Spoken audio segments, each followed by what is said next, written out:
so kita ada so yang atas tu saya senaraikan dululah.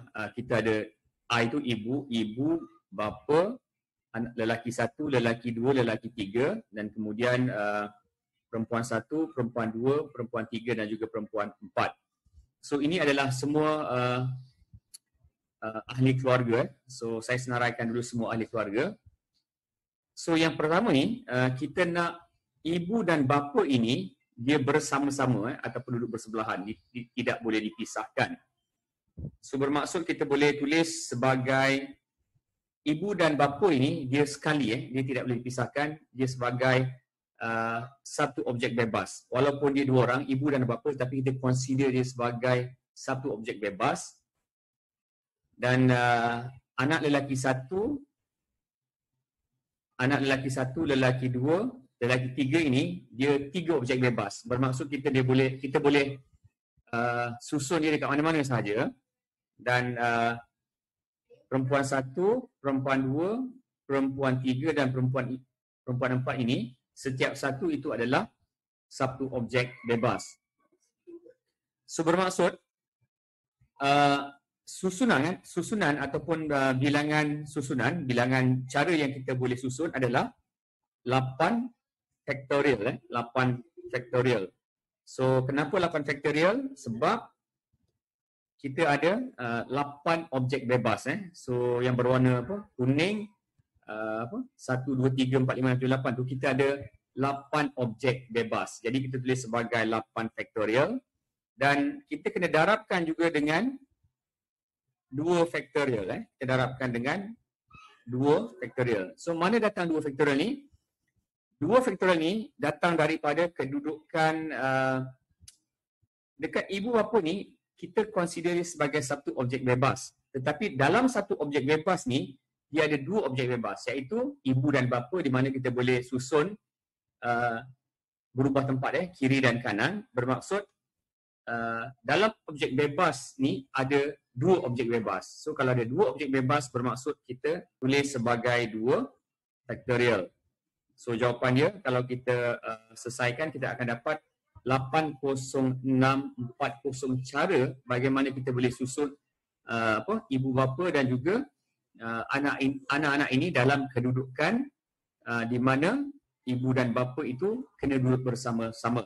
Baik, so kita lihat soalan B. So soalan B dia kata anak-anak ni duduk bersama-sama ataupun bersebelahan, dia tidak boleh dipisahkan. So bermaksud kita tulis sebagai kita ada satu objek bebas, ibu ni adalah objek bebas, bapa ni juga objek bebas. So kalau tadi yang pertama tu, ibu dan bapa itu adalah bersama-sama. Terus sekarang ni, ibu dan bapa ni kita boleh letak di mana-mana saja.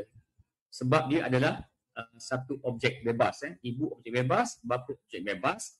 Dan anak ni, dia kena sekali. Lelaki ke, perempuan ke, dia tak boleh dipisah-pisahkan. Dia kena bersama-sama. Sederik tu dia memang kena anak-anak sama ada lelaki ataupun perempuan. So maksudnya kat sini, bilangan cara adalah kita boleh tulis sebagai 3 factorial. So kenapa 3 factorial? Sebab kita ada 3 objek bebas, iaitu ibu, bapa dan kumpulan anak-anak. So 3 objek bebas. Tetapi kita kena darabkan juga dengan 7 factorial. Kenapa 7 factorial? Sebab dalam kumpulan anak-anak ni, seramai 7 orang, dia boleh berubah tempat. So anak-anak ni ada 7 orang. So sebab dia boleh berubah tempat sesama dia, jadi kita tulis dia sebagai 7 factorial.